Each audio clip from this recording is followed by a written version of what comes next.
Hey y'all, welcome back to my kitchen. We're going to make a Mississippi pot roast for Sunday dinner. Go ahead and add in a 1.5 pound London broil, or you can add a chuck roast. Typically, you don't add veggies in this, but I had some that I needed to use up, so I'm going to add carrots, potatoes, and a bell pepper. Now, this recipe typically calls for pepperoncini peppers, but we don't like those, so I always substitute it out for bell pepper.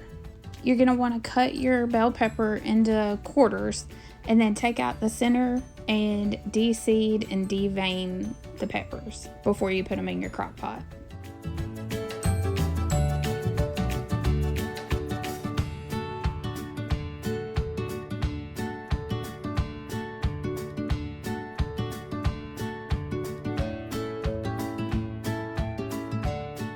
Now when I add my peppers to the crock pot, I usually try to do one on each side of the roast.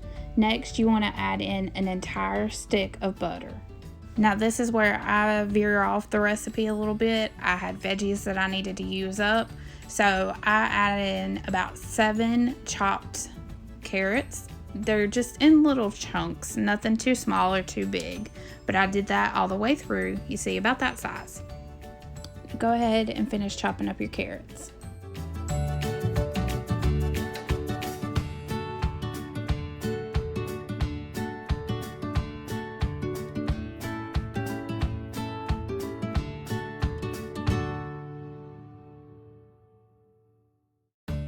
Now when you're done chopping your carrots, set those to the side and grab your potatoes. And you want to cut those in half and then cut each half in half and then again that half in half. So you have about the same size all the way through, that way your potatoes cook evenly. See, you want about little chunks like that. Once you figured out the size potatoes that you want for your roast, go ahead and finish chopping those up and set to the side.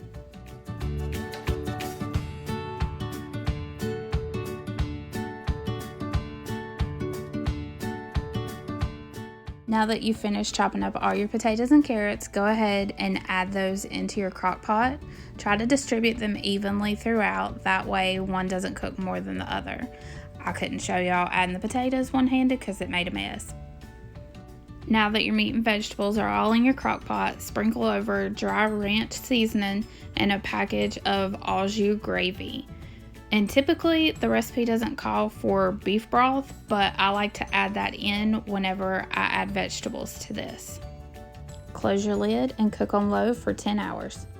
We just warmed this up at my mom and daddy's after church for Sunday dinner. She made some sides and there you go. Remember, y'all are welcome back in my kitchen anytime, and to stay up to date, be sure to subscribe to my channel.